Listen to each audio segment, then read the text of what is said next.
अच्छा सुना हम बतावा तनी मेहर मेहर कैला मेहर पाई गैला तब काहे भैलाऊ दासा ये देवरू अब काहे भैलाऊ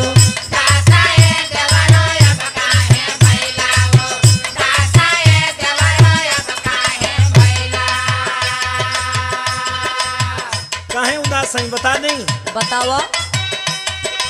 अच्छो अच्छो भइल उ गवने यादोंगे